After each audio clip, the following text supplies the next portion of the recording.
radio for the masses. Headline edition, July 8, 1947. The Army Air Forces has announced that a flying disc has been found and is now in the possession of the Army. If the game is rigged, change the game. Game changer. I occasionally think how quickly our differences worldwide would vanish if we were facing an alien threat from outside this world. This is Fade to Black with your host, Jimmy Church, on the Game Changer Radio Network. All right. Welcome, Fade to Black. How you doing? How you doing? Yeah. All right. Today's Tuesday, October 7th, 2025. Let's do this, man. Yeah, I'm your host, Jimmy Church, in case you didn't know that. All right, let's get straight to it. This week on Fade to Black, it's a short week. Last night, Dr. Diane Hennessy was here. Incredible conversation. The telepathy tapes. Tonight, it's Tex Wesson, Dogman, and Bigfoot.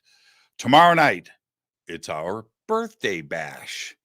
Yeah, I'm celebrating tomorrow night. My birthday is on Friday, everybody, but I'm going to celebrate tomorrow because I am traveling on Thursday. I am working on Friday on my birthday, and it's just the way of the world. All right. So tomorrow, the birthday bash, and then Thursday night, we are off air. All right. So I've got a bunch of special guests coming in to celebrate my birthday tonight. I've got Tex here tonight to celebrate my birthday. That's so cool, man. So cool. And Tex is listening backstage. He's like, what birthday celebration? Yeah, man, it's absolutely nuts. But anyway, let me get straight to it because I got a little story I'm going to tell you. It was a lot of fun that happened earlier today, and I'll get to that. I do have 6 events coming up for 2026. First up is the Conscious Life Expo, February 20th through the 23rd. At the LAX Hilton. After that, the Sedona Ascension Retreat, March 20th through 22nd in Sedona, Arizona. After that, the Contact Modalities Expo, heading back to the Midwest, May 1st through the 3rd, 2026 in Delavan, Wisconsin at Delavan Lake at the resort. Come back from that for Contact in the Desert, May 28th through June 1st, 2026. Tickets on sale this Thanksgiving Day. From there, I go south to Peru for the Inca Celebration of the Sun, the winter solstice with Brian Forrester. That is June 23rd through July 1st, 2026. After that, come back from that, turn around, head straight over to the United Kingdom for the Monty Python Tour of Scotland. And that is going down August 1st through the 9th, 2026. I come back from that, go back to South America, to Peru and Easter Island, and that is going down November of 2026. All right, the links for everything that I'm doing. You need all of the information. The links are below. Click on it. We've got it over on our website, throughout social media, all that fun stuff. You know what to do. All right, I'm going to make this announcement tomorrow. We're going to take it one step further on social media. The Libsyn app that is provided to us, our app for our podcast, is no longer active. All right, starting tomorrow. So if you have the app and you're having trouble, I've been trying to let everybody know what's going on. We started that for $2 per month, never raised the prices. $2 per month to have access to this show with an app with one of the great companies out there, as cheap as possible without ads. So we did that for $2 per month. The company is making changes.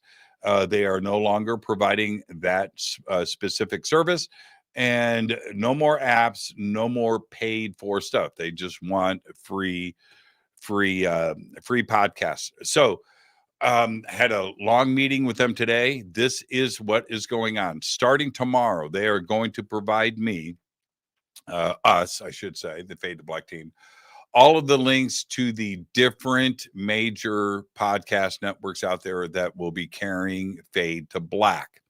All right. And those links, as soon as I get them tomorrow, I saw the links today, by the way. Tomorrow they will all be active, and we will put them out on social media, and we will also have all of those links. And there's about 10 or 15 different podcast companies out there that will be carrying it, and those links will be up on social media and also over on our website. If you want Fade to Black completely commercial free, just join our membership area. Go to Fade to Black, go to jimmychurchradio.com. The Fade or Not area is right there. You have a variety of different things that you can do. You can do month to month. You can do it for a year. You cannot do it. You can become a Fade or Not for free. You will have access to all of, we have, what do we have? 2,200 shows. Today is show number 2222. Wow, that's crazy. Tex is on 2222 tonight. Wow, that's fascinating. 2222. You have access to all of that. All you got to do is to just download the files. You can download, 50 shows a month if you have that kind of time, and eventually go through 2,000 shows. But you can do that too as well. So there are a variety of ways to do it. And certainly you can always come in here where we broadcast 4 nights a week live. All right. I want to share this story with you today. It was very fun. It was very cool. Today I was out riding my Harley, and I went out to my spot.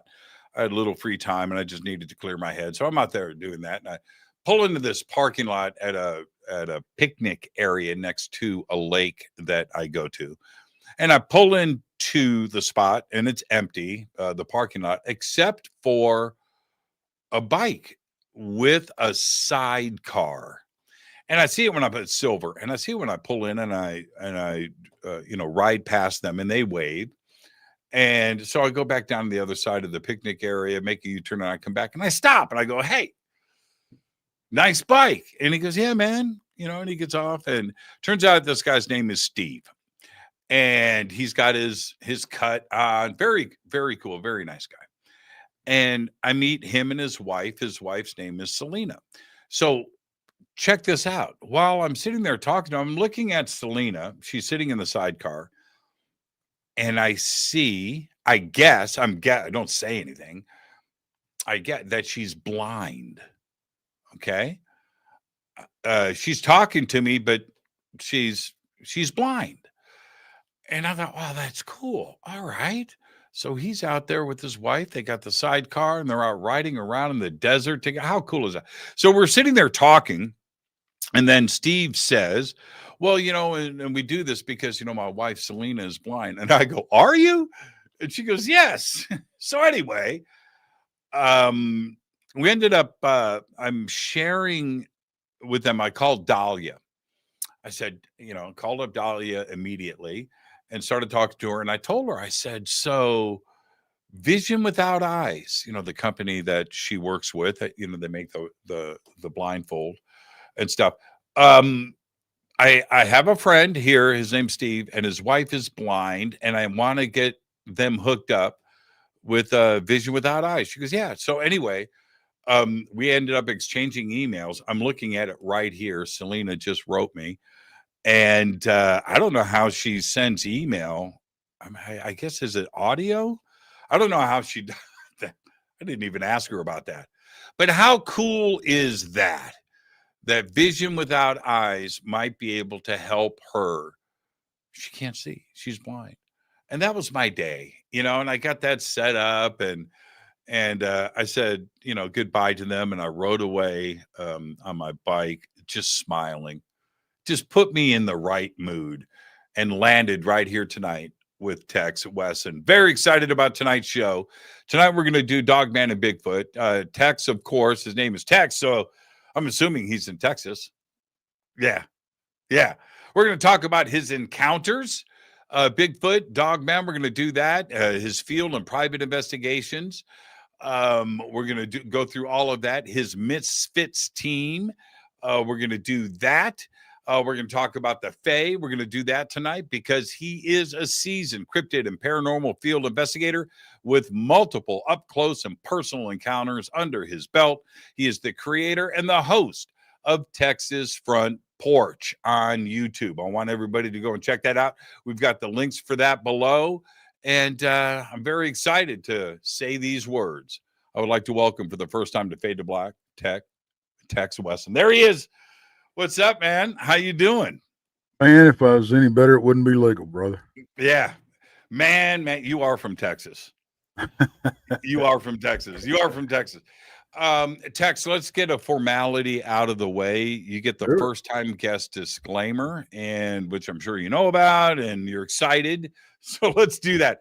Tex, it's just you and I sitting on my couch having a conversation as friends. And where that conversation starts, it starts. Where it ends, it ends. But we're going to end as friends. All right. Now you have to accept so we can move on. I do. Okay, cool. Man, I was like, All right.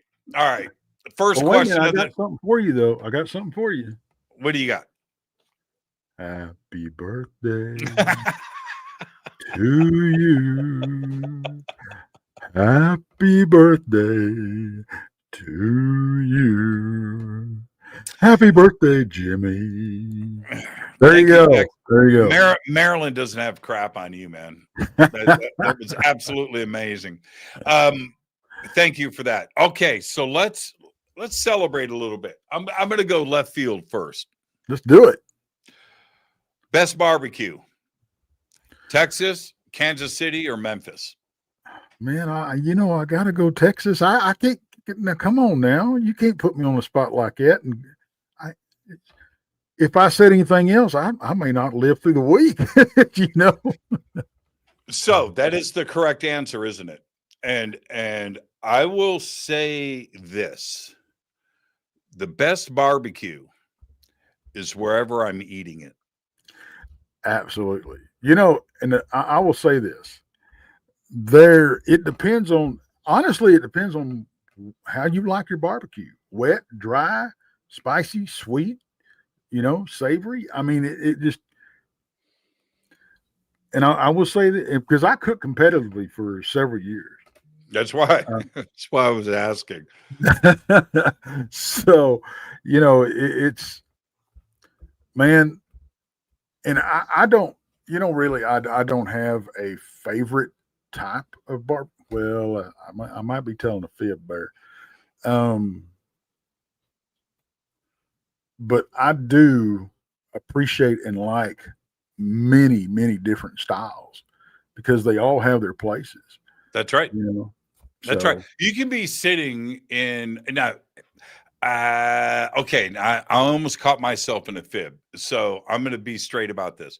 You can be sitting in Kansas City and have him and say to yourself, this is the best barbecue I've ever had in my life. But you roll into Texas, and you sit down and you go, man, this is the best barbecue I've ever had in my life. But you can't say that in Memphis. And because Memphis is a dry rub. Okay. You can get wet barbecue there, but their bragging rights are this dry rub. And you go to the Peabody, the famous Peabody Hotel. And I've done it, man, many times down in the basement of the Peabody into that restaurant. And it's remarkable, but if you're not expecting dry rub and that hits the table, you're like, what? I ordered barbecue. What was it? And is that the best No, because it's not what people associate with barbecue. It's delicious and it's good, but it's not. I want stuff dripping down my arms. Well, right? I want a mess. No, well, it ain't good unless you get a little on you. Yeah, that's it. That's barbecue to me. That's barbecue to me. And you want that barbecue sauce that gets a little sticky too, where a napkin doesn't help. You got to wash your hands. And most of the times down here, you don't get handed, paper towels or napkins. We hand you wet. Wet. That's what I'm saying. Man, I love that. I love that so much. But real quick about barbecue, I will say this: it's because I like, and I learned this. This is because in cooking and competition. Competition barbecue is night and day to good eating barbecue. Night and day. How so? Because most of your judges, there's a certain tenderness level that they want it, because good eating barbecue fall off the bone. I mean, come on, Mm-hmm. But in competition, you want to be able to, let's take ribs, for example. Ribs, you want to be able to take that rib, both ends, take a bite out of it, and hold it up and see the bite mark. You don't want it to all fall off the ribs. That's competition ribs. Now, that ain't right. No. Okay. I just interrupted you. I want to bite into the rib, have it all fall down on my chin. I throw the bone away, and then I take it, and then right. That's what I want to do with the rib. Here's the way I like my ribs. I like to be able to take that rib bone, twist it, and pull it out. Bam. Okay? And you ain't got nothing but a slab of meat, Hoss, and you can go to town on that thing. Now, let me ask you. Okay, I don't have a preference between chicken, pork, and beef when it comes to barbecue. I don't. Depends on my mood. Yeah, it depends on my mood. We had, and then we're going to move on to UFOs and Bigfoot, everybody. Yeah, because we can do a whole show on barbecue. We had a world famous place. You can look it up in Pasadena called Bill's Chicken. And Bill's Chicken was owned by this old black guy. He was old when I met him, and kept the place running. Very famous place up on Washington Boulevard and Lake Avenue. But Bill's Chicken. So this is what he would do. Now, I'm going to make your mouth water. Just imagine this. Southern fried chicken, cooked divine. All right. So that's what we're dealing with. But when you would ask Bill for barbecue, this is what he would do. He'd take a brown paper bag and double bag it. Mm-hmm. He would take the chicken, put it in the bag. And then he had this big bucket of barbecue sauce that he's making, right? Handmade. And it's there, this tub. And he gets a ladle, holds the bag, right? He's like this, holding the bag, takes the ladle and pours it in the top of the bag, rolls it up and shakes it and hands it to you. Best barbecue chicken you ever had in your life. Not slow cooked, not this, not that. Just imagine that for a second. Barbecue sauce on the top of the best fried chicken ever, shook up in a bag and handed to you. That sounds pretty close to heaven. It was insane. And he would do the same thing with his apple pie. So his apple pie, double bag, right? He put the his slicer for the apple pie was 4 slices, right? This thing pop right down on the thing. So you got after my own heart. Yeah. So you got, and it was this thick.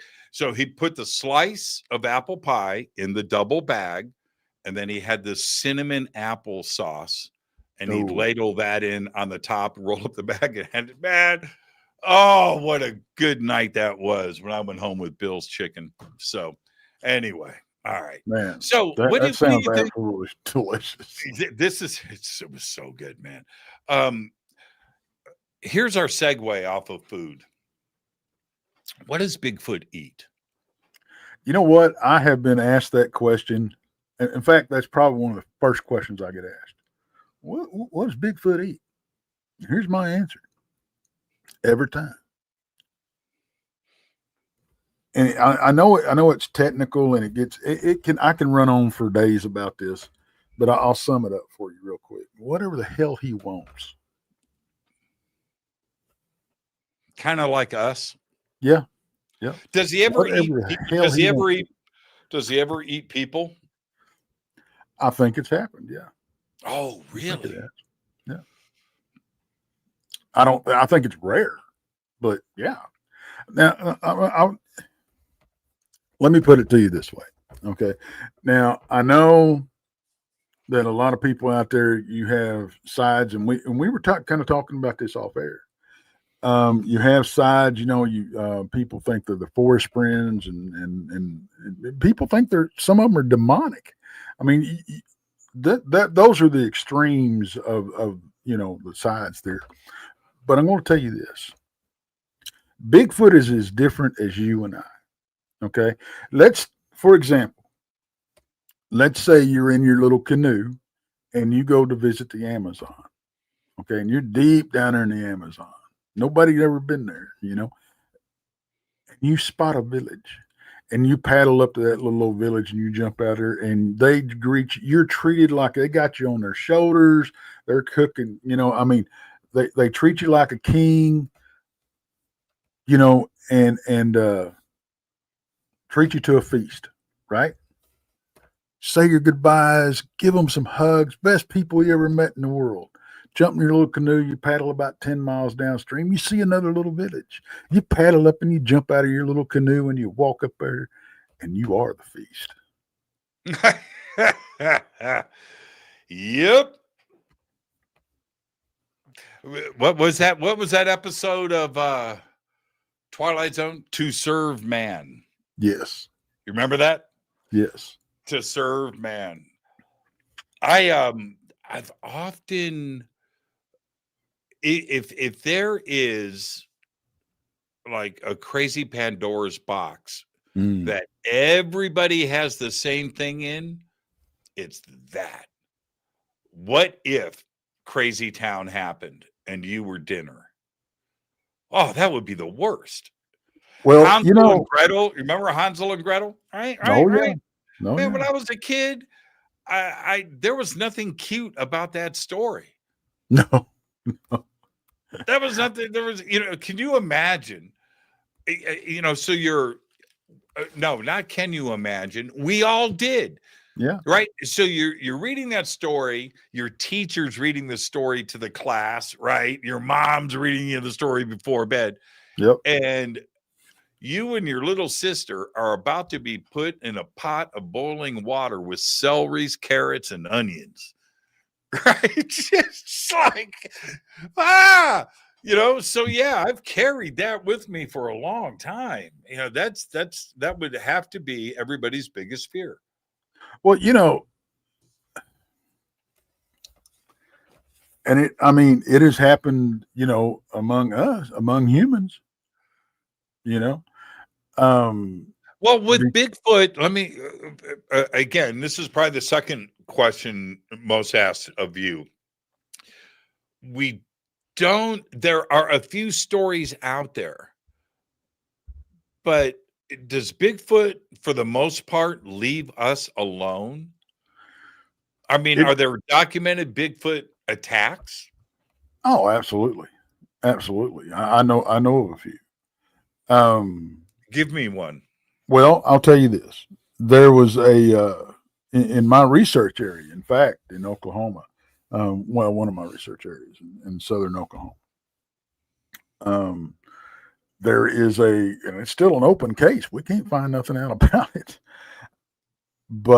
And this was supposedly a Bigfoot that had done this. There was a couple, they had been out there parking, and it's a wildlife management area. Okay. And they had went back there and they were doing their thing and they didn't come home. Right.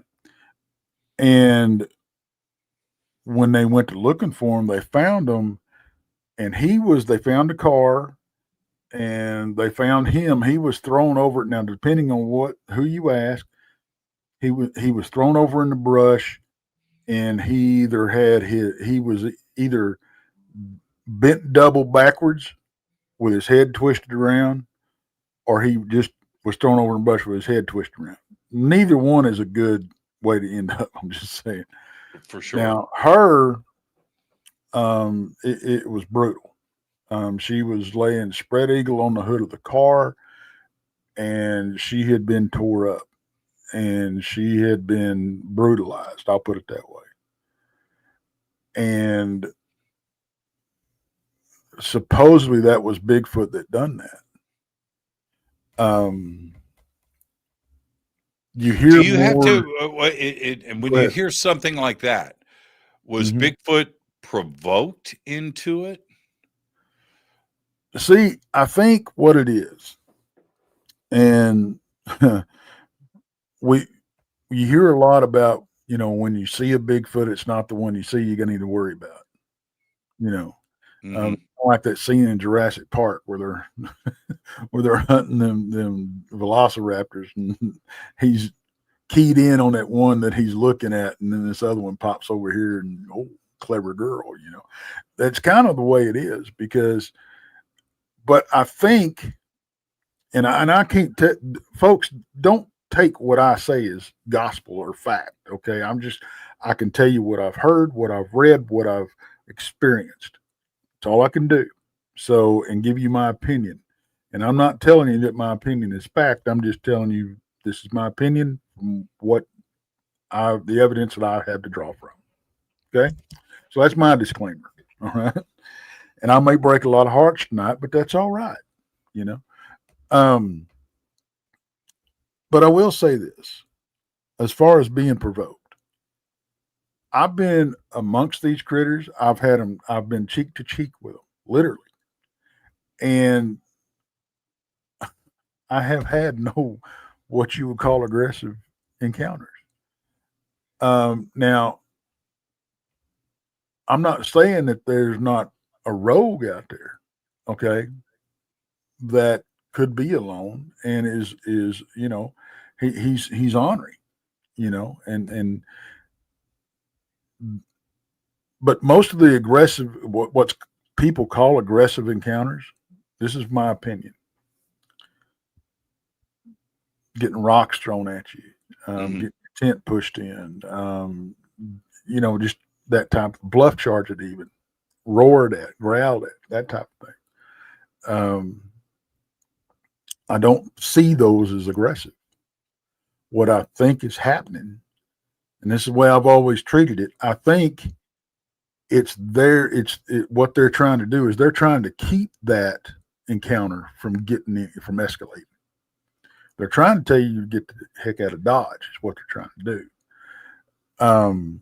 My opinion again, right? I also think that, and this, you know, from my experience, that most of what we get rocks thrown at and the ones that come into camp and mess with your stuff are juveniles. And they shouldn't be doing that. And I think they get in trouble for it. Now, I'm not saying it's the little bitty ones. I think there's probably teenagers that are doing that, just out causing trouble. I mean, what do they got to do, folks? Yeah, that makes sense. I seriously think that we are their entertainment. You know, the rocks part of it. I had BMR on the show last week.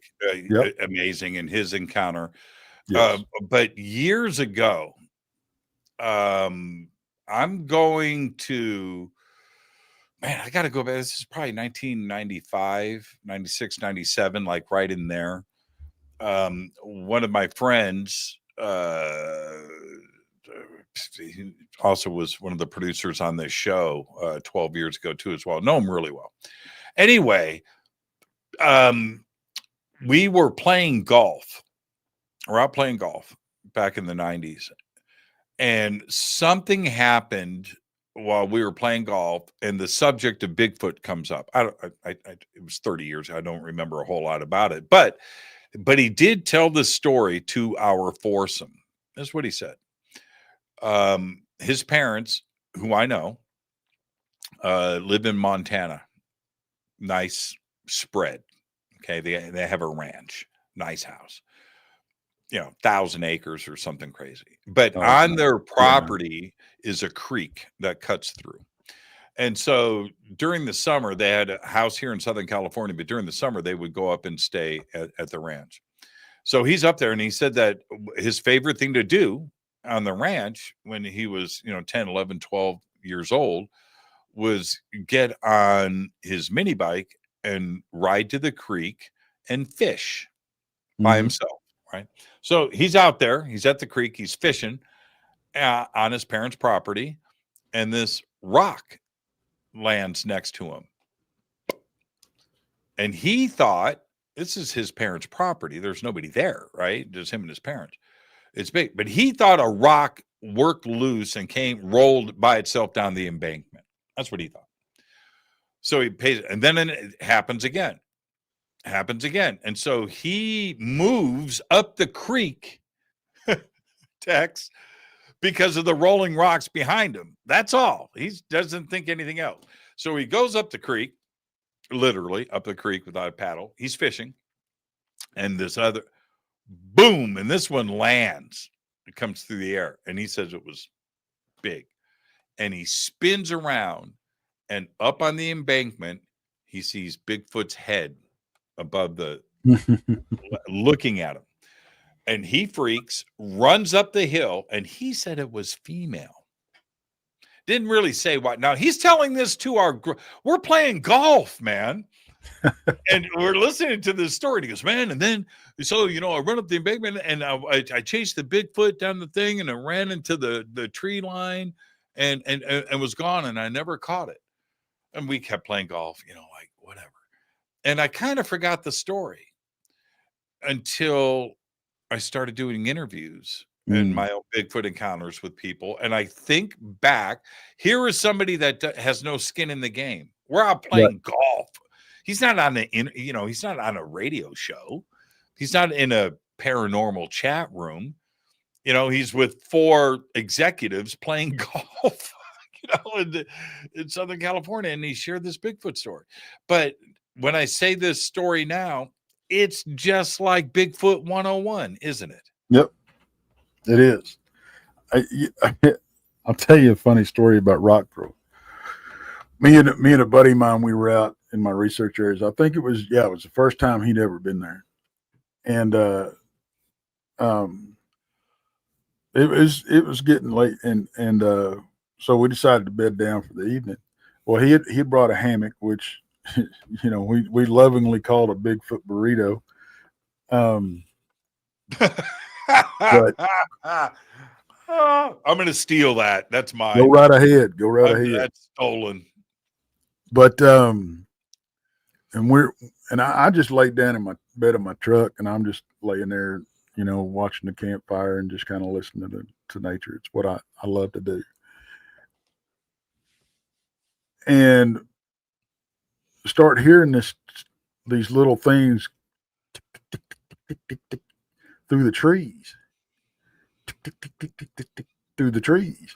And I look, and the sun is setting, and I can see,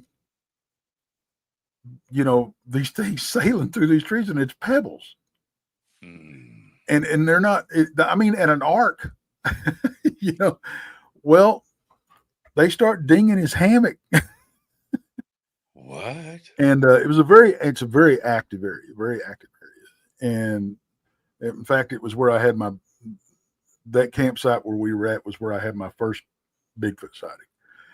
And so these things start dinging his hammock, and he's getting a little worked up, right? And I'm kind of laughing. I'm just kind of giggling, And then he hears this thing, and I heard it too. This thing come up right, bull rush his it sounded like it was bull rush, but it really wasn't. Bull rushing his hammock, and he about tore himself out of that hammock trying to get out with his pistol drawn, and it was an armadillo. Had to run up under his hammock. At the same time, these little Bigfoots. I don't know what else. What else is going to be chunking pebbles through the, Yeah. I mean, I didn't see him do it, but I mean, what else is going to be doing that kind of stuff? But if it was coming out of the tops of trees, you can argue the crows were doing it. You could argue squirrels were doing it. All that type of thing. One, they were rocks. Two, they were coming at an arc, into the camp. But when that armadillos are bulletproof too. Oh yeah, they're bulletproof. Nature's little tanks, man. That's nature's little tank. Of course, in Texas, we call them possum on the half shell. Can you eat armadillo? You damn right you can eat armadillo. Is it? Yeah, I suppose you could. They're greasy. Oh man, this show just took a strange turn. Well, and I'll tell you something a little bit about armadillos real quick. I know I go down rabbit holes all the time, Jimmy. You're gonna have to excuse me, but armadillos you got to be careful because armadillos are known for carrying leprosy. No kidding. So don't go around eating armadillos. But I have had it. Unless you're really good friends with the baby Jesus, you know. And I have had armadillo, and if I don't ever eat it again, I'm okay with that. Yeah, I've only had alligator once. I did it just because, you know, with some friends and they were all excited, but this was in Florida. And I got to tell you, it wasn't offensive, but I won't do it again. It just wasn't for me. Also your mind is playing with you about what you're eating too as well. You mentioned Tex. You said your first sighting, was that the one in 2015? Yes. What happened? It's so funny actually because it was the first time I'd ever been Bigfoot hunting. Squatching. Squatching, if you want to call it that, whatever. I go camping. I don't know about anything else. But anyway, we wasn't even camping. This old boy I was doing some shows with and stuff when I first got into this and everything, and for some odd reason, people like to hear my ignorant butt talk. So I was co-hosting his show with him, and he said, "Man, you ought to come up where I research," which is where I research now.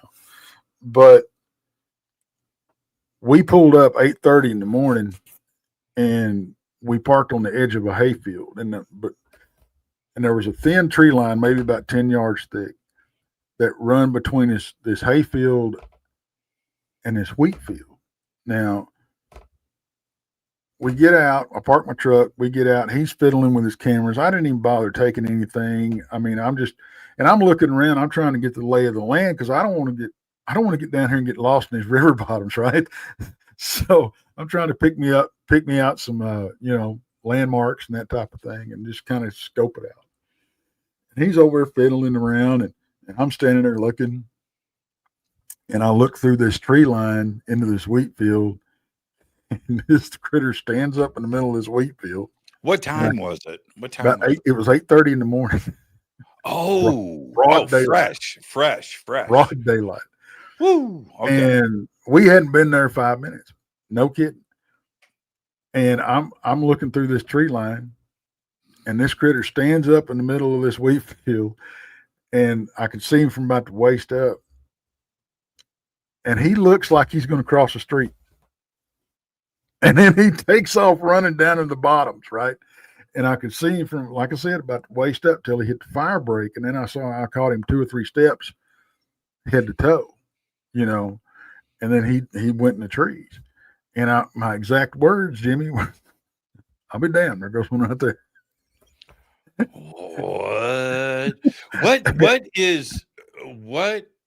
What's going through your mind? It was kind of like the whole. Have you seen the Santa Claus and M&M commercial? They do exist. The first time I've had a few first times. Mm-hmm. The first time I had a daylight UFO pop up, like out of nowhere, just like right. I didn't know how to react. It caught me so much by surprise that I was kind of stunned, and then I caught myself saying some pretty stupid shit. The stuff that came out of my mouth. But the first time where I was with a group of people and watching stuff in the sky. Okay, so came away from that. Now I'd seen UFO, but this was one of the, I'm standing with and we're watching. It was nuts. And I got in the car with my wife, Rita. I get in the car and I turned to her and I said, "This shit's real." Yeah. Like Santa Claus, right? Like the Eminem Santa Claus. And my reaction was anger because I knew, Tex, and you're in the same position. I'm in the media. I've got a big audience. I'm a player, right? Yeah. And hosting the biggest radio show in the world. I'm on Coast to Coast, and I've got my TV show. Now suddenly I'm presented with this, and what do I do with it? And my reaction was, what would Anderson Cooper do? If Anderson Cooper was here tonight, right, and saw what we saw, right, would he go on CNN the next day and tell the story? No, he wouldn't.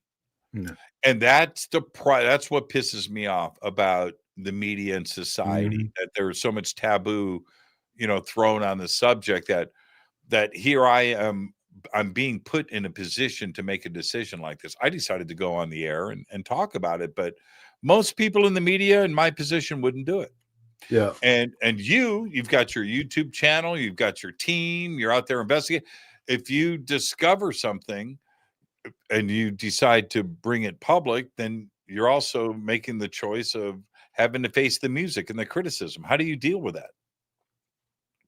I don't let it bother me. It's mind over matter. And with me, because I don't mind, because it don't matter. People are going to have their opinions of you. Now, don't get me wrong. One of the first things people will tell you if you start a podcast is do not read the comments. Yeah, don't. And ever. My deal is I'm such a social butterfly that I love interacting with people, and that I have to read the comments and interact with them, good, bad, or indifferent. It doesn't matter, because haters are going to hate. Isn't that what the saying is? It's so true, though. You remind me of a friend of mine who is no longer with us, but sitting here talking to you, and he was from Texas too as well. Sitting here and talking to you, it's your voice and your accent, but also your attitude I'm talking about Jim Mars, by the way. If you know who Jim Mars is, and I miss him a lot. But Jim had the same attitude as you. Is that a Texas thing? I think to a certain extent, it's not so. I mean, we're known for being laid back, okay, but we're also known for not taking any shit, Mm-hmm. I mean, it's. Well, can cowboys? I'm going to cut you off because go ahead. You're my guest, and I feel bad about that. But is it okay for a hard ass Texas cowboy, right? Mm-hmm. Just hard as tough, right? Just ate a 48-ounce ribeye, right? Just tough. Sidearms in the window of the pickup. To also talk about fairies? Is it okay? Can you be a hard-ass Texas cowboy and also stray into the woo? Or is it only okay now, but in the past you couldn't do it? I don't think anybody could have done it in the past. I don't care. But I'm talking about Texas. I'm not. Now I'll tell you this. My family is originally from Texarkana, Texas. Okay. And that town borders Texas and Arkansas. And if the name sounds familiar, that's because it's right up there by Falk, Arkansas, which is where the Boggy Creek Monster, the legend Boggy Creek, took place. Now, I grew up hearing them stories before the damn movie ever come out. Okay. So these old school folks, these older folks, they didn't talk about that stuff a whole lot, but they knew that it was out there. But they didn't, we didn't talk about it a whole lot. It was almost, it was taken with a grain of salt. And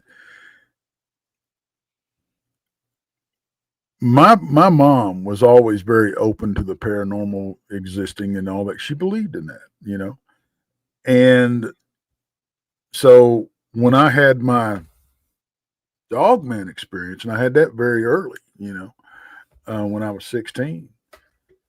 And that, I was lucky because they had been around, they had been raised up where all this weird stuff with the Boggy Creek Monster was happening in their territory, they grew up hearing the stories and everything else. So I think I was lucky in that, and my family was very supportive, of what I saw. And I say time and time again, I wish the hell I'd seen a Bigfoot. It'd have been a lot easier to explain. Yeah, that makes sense. But That makes sense. I think it would have been okay to see something strange that you couldn't explain, but to put a label on it, they may not have done that, because a lot of stuff was explained away by, and you've heard this, ball lightning and that type of thing. So if the orbs or the fae or whatever it was or something, the Dogman attacks that I believe they were Dogman attacks on livestock and that type of thing, and where I grew up was always blamed on one or two things. It was either the big cat was roaming through the territory, which we did have, and we still do. We do have big cats, and they have a huge territory. Or it was this mysterious pack of wild dogs that everybody was always telling us kids about. Well, Texas is so big. Yeah, it's pretty bad. People don't understand until you drive across Texas. Yeah. Until you experience that, go on the 10 and go east to west or west east, right. And where it takes you a day, 24 hours, just straight line on the freeway. And you get to experience everything. You've got rolling hills, forest, desert, snow, sun, right? If you want to surf, we got beaches. Yes, right. All of that one. People don't get it. So there is a variety of not only places, but wildlife and things. And Texas is big, and you can go and hide. Mm-hmm. There must be evidence out there. In your 2015 case, mm-hmm. What was left behind? Did you collect any evidence? What happened there? What happened was we went. After I had the sighting, we went and measured the wheat, and that's how I know how this critter was every bit of 8 foot tall, because the wheat was 4 feet high, thereabouts, and I could see him from the waist up. So we got some scale for that. Well, when we went ahead and went on with our investigation or whatever what have you, and the path we took. We went down in the river bottoms and hung a left, crossed his path the way he was headed. And we was just trekking on down through the river bottoms. And every once in a while, we would hear footsteps on the ridge up above us on our left. And then we would hear some people say it's a mouth pop. Some people say it's a wood knock. I think they do both. And I think it's damn hard to tell the difference at some point, especially when you get the echoes going down in the bottoms and the canyons and that type of thing. But anyway, we would hear that, and then we'd walk about another 100, 150 yards, and we'd hear it again. So we think what he was doing was pushing a troop or a clan or a family group, whatever you want to call them, in front of us so we wouldn't walk up on. So as far as seeing any evidence that day, no, we didn't see anything. Footprints? No, we didn't look. Makes sense. Sure. Well, I was like I said, first time I'd been out in the damn field, and actually trying to figure out where this thing had absolutely come through the field. And I saw it because it was about 50, 60 yards away from me, trying to figure out where that was. We looked, but I'm thinking, well, this cat knows this area. He's supposed to have been down here for years, and he knows he's this big footer and everything. And I'm just kind of, you take the lead. I wasn't doing no tracking or anything like that. I should have, but I was just kind of following his lead and letting him do his thing. So we didn't see any footprints or anything, but we've caught in a lot of other evidence down in that area though. So, what do when you say evidence, what are you looking for? Well, I'm not a big tree structure guy because it really, really has to be either intricate or very just flat out unexplainable for me to go, okay, well, this could be a Bigfoot, What do you make of the X's? Again, you have to, you can't just say, oh, I see an X, it was a Bigfoot. Okay, you have to rule out everything. It's just like paranormal investigation. When in doubt, rule it out. Because if you've got this tree here and you see where it was broke off at the bottom and this tree here was broke off at the bottom, they just happen to fall into each other. That's what you have to go with that, So that doesn't mean nothing to me. Now, if you've got a tree that's leaning up against another tree that you can't find where it came from, that's a whole different ball game, Or if you've got a tree that's a different species that's all over the place, and this one's out of place, and that's a whole different ball game.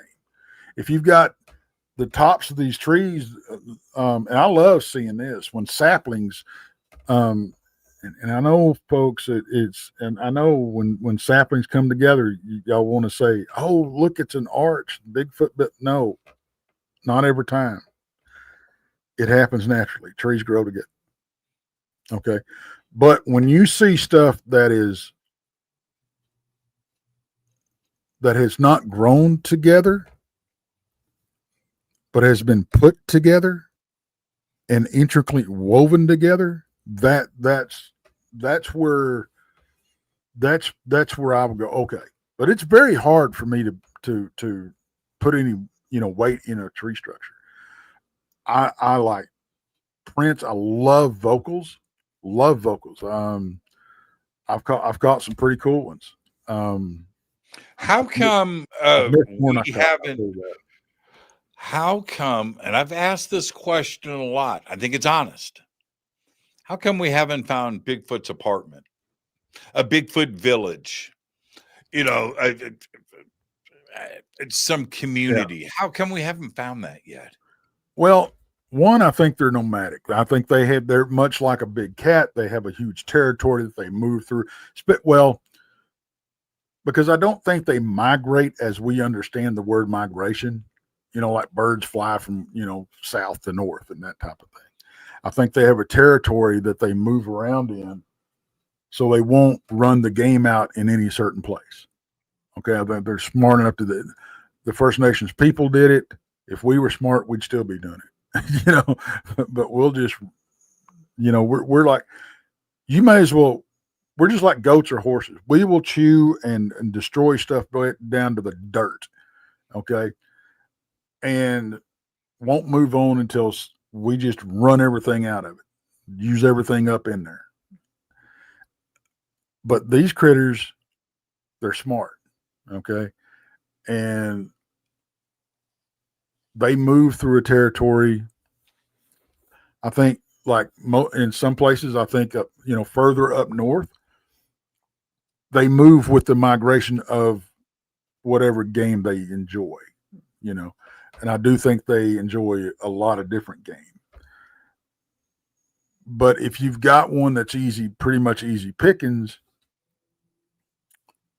you can, why wouldn't you follow that one? It makes sense. But down here, it's so I mean, let's face it, everything in Texas is small game compared to up north, you know, because it's too damn hot down here. Nothing grows big. But there's enough small game, and we got such a bad pig problem. I don't think they'll ever go hungry. But I think they establish a territory and they move through it. I do think if they have a village per se, it's a dadgum deep in the brush. We probably won't ever find it. I think they do make temporary housing, if you want to put it that way. But it makes no sense to me about not all, but most people that claim that this is a Bigfoot nest or, you know, bivouac or whatever, and you can't find no hair samples in it at all, and or nothing like that, or no prints in that thing. It's hard for me to swallow. Okay, it's hard for me to swallow. What about the big question of here? Before I get, I'm just going to ask you about DNA. You know what? We'll do that after the break. And my question was, and we'll do this after the break too, as well, so you can think about it. But so many caves have been discovered around the world with animal bones in it, right? And they always associate that with humans and that's a mass habitation, and even indigenous cultures and recent habit. Man, maybe that's Bigfoot. You just want to point the fingers at humans, you know, occupying these caves for shelter, which makes sense. But maybe it's Bigfoot. I've thought about that a lot. Now, you said earlier, and I don't want to forget this. You said cheek to cheek. Wait. What do you mean cheek to cheek encounter?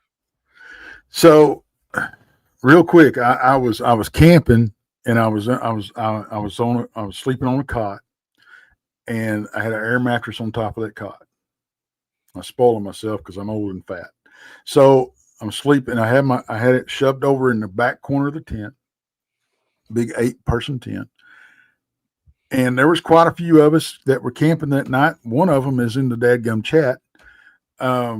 She was camped on one side of me, and then nobody was camped on the other side. Well, there was an old boy that was camped across the campfire from me, and he had his dog with him.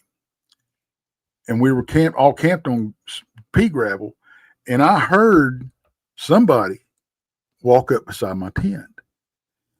And I'm thinking, I thought it was, you know, him, and he got out to go pee, or somebody got out to go pee. That's what I thought. And my first thought was, why the hell are you coming over here to take a leak by my tent? Go pee by your own tent. You know, that's my first thought. And I'm laying there, and I'm hearing this person walk up in the gravel next to my tent. And then right next to my ear, and I'm about 1.5 feet off the ground, right next to my ear, I hear, oh, crap. All right. So, and my first thought was, okay, what is this?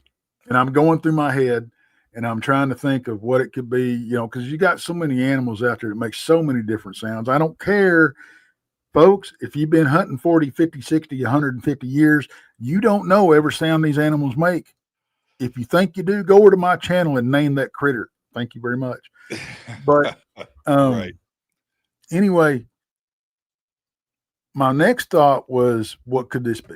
Could it be a deer? Could it be a hog? Could it be? I'm going to throw you a loop. I'm going to throw you a curveball here, and I'll explain when we get back. Could it be a tiger? Okay. And my next thought was, crap, my pistol's in my truck. I know. I was going to ask you about that. Were you like any good researcher, like any stupid Texan, I reach over, I grab my phone, I hit record, and I laid back down and went to sleep. Do that sound again. What did it do? Man. But it was a lot deeper than that. but it was Man. like, oh, right next to my ear. See, that feels mountain lionish, possibly. Could be, Could have maybe. been. Maybe. But I don't know if you would have heard footsteps though. There Not you from go. a mountain lion. Not from a That's the mountain lion. rub. I was out in the mountains here in the desert. We have mountains and desert right next to each other. And I'm out on my bike, my Harley, and I'm deep in it. I'm deep into the mountains. And I'm on a lonely stretch of road by myself, just riding. And I see a dog, maybe a quarter mile, standing on the side of the road, on the right side. Mhm. I'm going towards on the right side of the road, but facing this way. I can clearly see it. And so I start to slow down, going, okay, dude, cross the road or go the other way, but don't jump out in front of me when I'm Right. too close, right? And squirrels do the same thing. Yep. Squirrels wait for you to be right up, then they run out on the street. They don't wait for you to pass. Deer They make that do last, it too. yeah, deer do the exact. It's crazy. Anyway, so I'm very aware of this out here in the desert. And so I'm approaching and I'm slowing down, 70, 60, 50, 40, 30, and I'm coming up on them. And I'm like, man, that's a big coyote. All right. Holy crap, it's a mountain lion. Oh my God. Right. And I slowed down. This thing it wasn't small, man. Right. Thing was big. I'm not saying it was 8 feet long, but it was, a substantial, and it trotted right across, kind of looked at me, and then went off into the tall grass and disappeared. And I thought to myself, how cool. I saw a mountain lion like out here. That doesn't happen often. Then the second thought went in my mind. I think that thing could eat you. That thing was huge. It was big, man. Big old paws. Now that would go. That would do something in your ear. That was big. So and that's the thing about it is you can't automatically jump to, oh, it's a Bigfoot. That's the last thing. After you put everything else aside, and that's the last thing that you want to think it. Don't get me wrong, but it could have been all these other things. But the rub. What about that? We do have to jump into this break. But what about the howling? We've all heard the recordings. We've heard the samurai stuff, and we tons of Bigfoot things. We've all. What do you make of that? And have you heard it yourself? Yes, I have, on numerous occasions. And it's not just. I've heard howls, I've heard whoops, I've heard screams, I've heard, grunts and growls. And I mean, it's just the whole gambit. I mean, it's some kind of communication. I don't know what I have done sound blasting or call blasting, however you want to call it, or done calls. I can count the times on one hand out in the field, because I realized that I don't know what I'm saying. And I would rather not have one of these things pissed off at me. Mm-hmm. Yeah, a Bigfoot Michigan Rob's encounter that he had, and I know you've heard the story. Oh yeah. That's pretty compelling. It is. He is one of the few people that I know personally that have witnessed a Bigfoot vocalizing to him. I've never seen Bigfoot, by the way. I've seen prints, right? But I've never. No, I did have, and then that's it. And we can talk about this when we come back from the break. Doing my TV show, I'm out at Gaia shooting, and with one of my guests, and he shows me this film, this video footage that was caught from the person on this path, on this trail, had one camera mounted to the helmet, pointing forward, right. Another one on the shoulder, on the backpack, pointing backwards. Yeah. Right. Okay. So the back cam pointing backwards on the trail. And they didn't see it till later when they were looking at the footage. Right. They had no idea this happened. But behind them, on the side of the trail, there's no other way to explain it.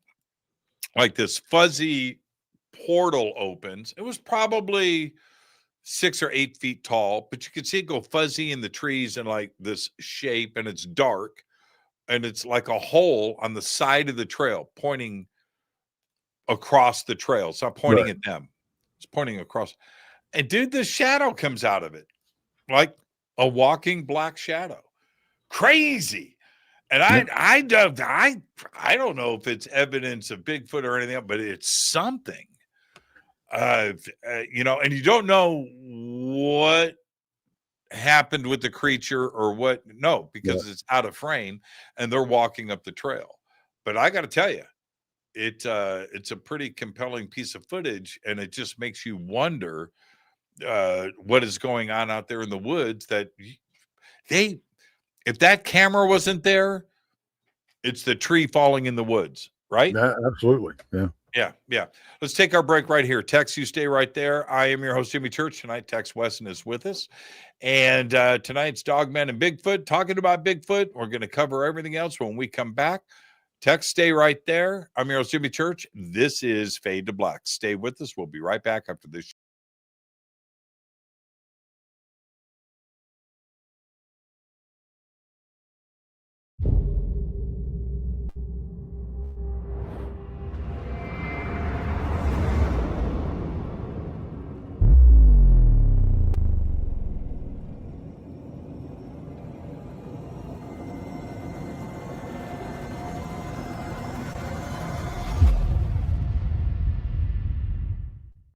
Subscribe to our YouTube channel to get your alerts and access to over 2,000 videos. Click that subscribe button right now. Go to jimmychurchradio.com and get the Fade to Black official podcast. 2,000 episodes, all of them commercial free for just $2 a month.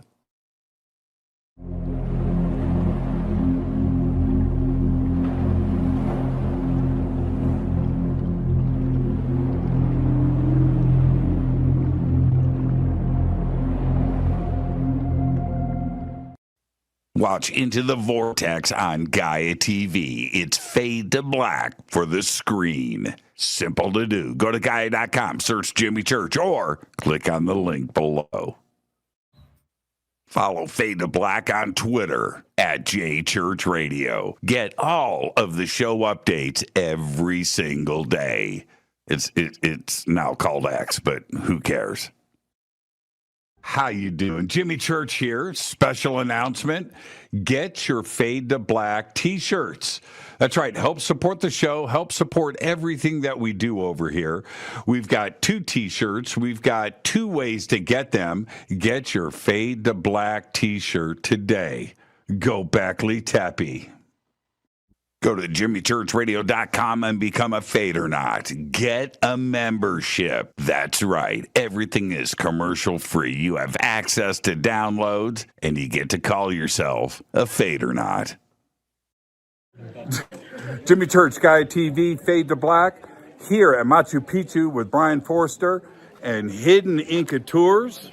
Amazing tour so far, Brian, but we're here to announce what we're going to do next year in 2026. What's going on? Okay, November 2026, we're going to have our major tour of Peru and Bolivia, either a pre or post tour of Paracas and Nazca on the coast. And then after that, 6 days in Easter Island. Bucket list, Easter Island.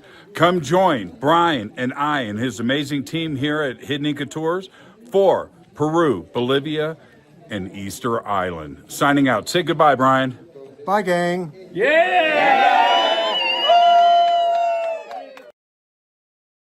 River Moon Coffee, makers of the Fade to Black blend. Truly the best coffee on planet Earth. Just visit rivermoonwellness.com or their Amazon store. It's all simple to do. You can check out the Fade to Black blend, the Game Changer blend, or any of their Black Moon Wellness products. It's the only coffee I drink. It is the best, and it's Doc. Again, rivermoonwellness.com.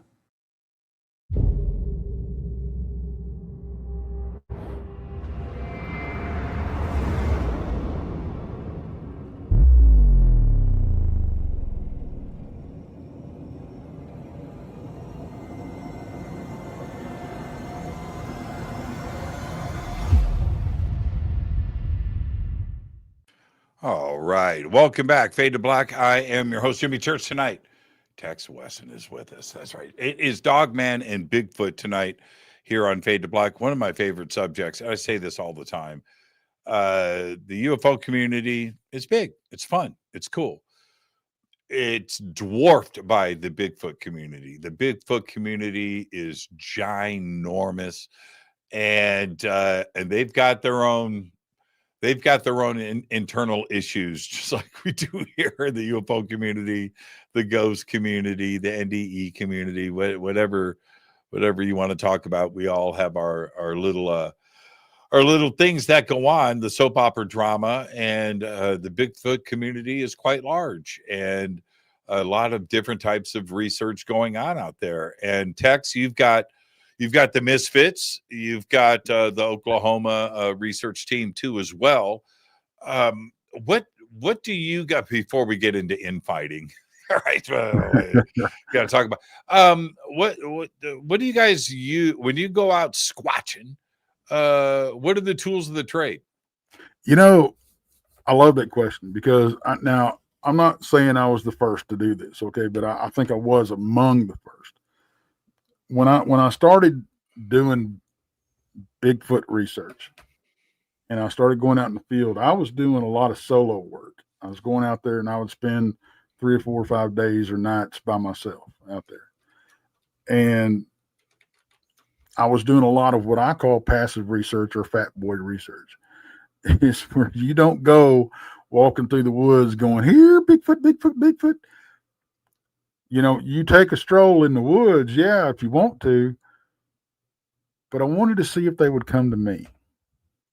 So I wanted to appear as vulnerable as I could, right? In an active area, I knew they were there. I'd seen them there, right? And it worked. Now, but in my strolls and everything, and I've always been kind of a paranormal guy, but I've never been a paranormal investigator. But in my research area, there is a very, very old and defunct cemetery that sits about 100 yards up on a hill in the middle of the damn woods.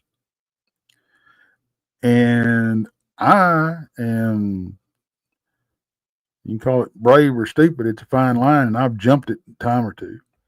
But I go up there walking around, looking around, you know, poking around at night, whatever, you know.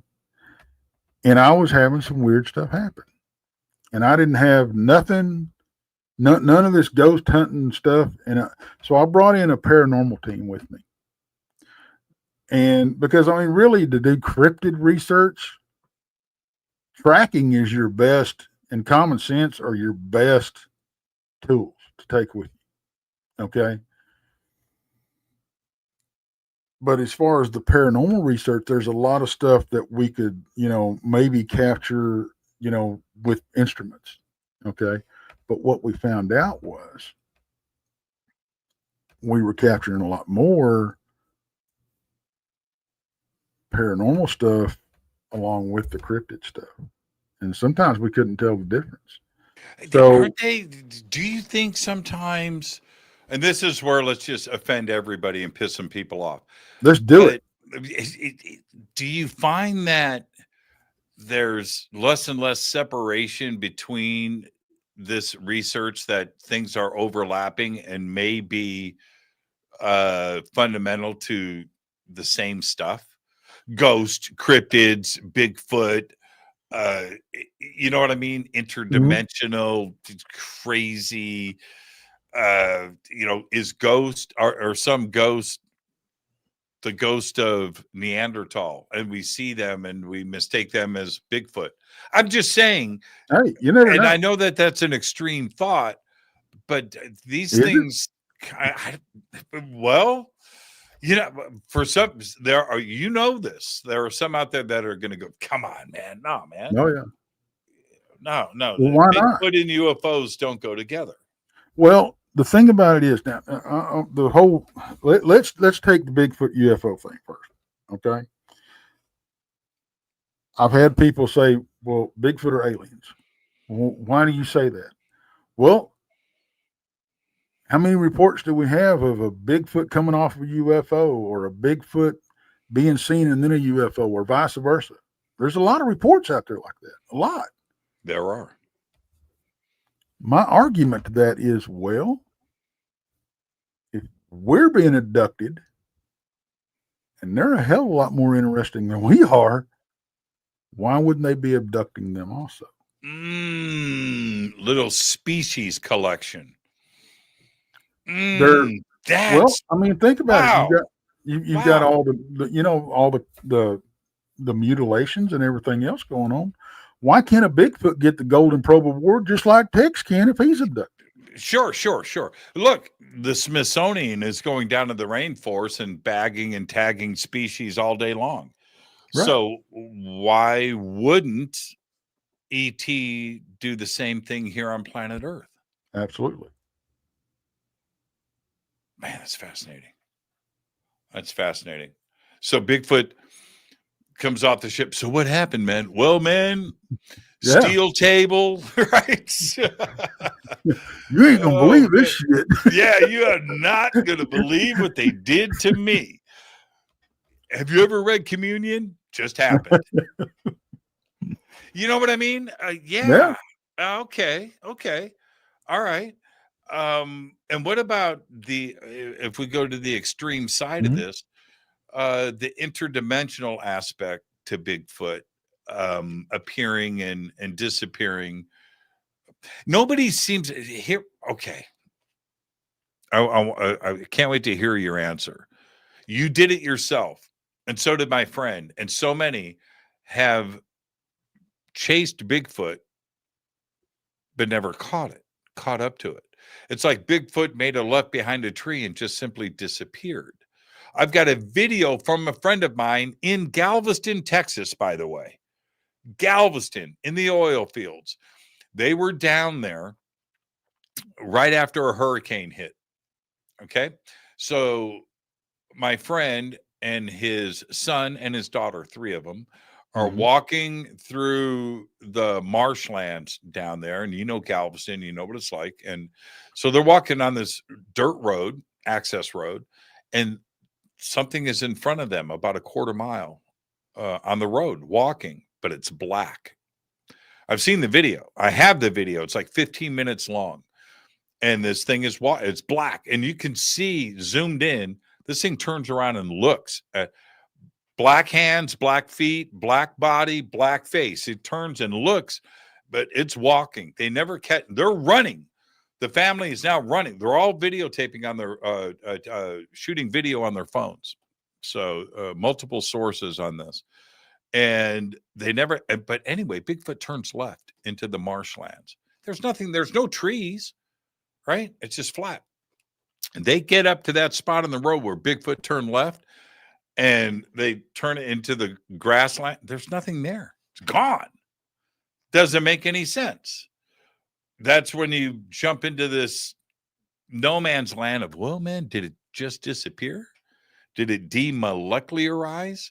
Well, there are some in the Bigfoot community that just don't want to hear this when it comes to Bigfoot, right?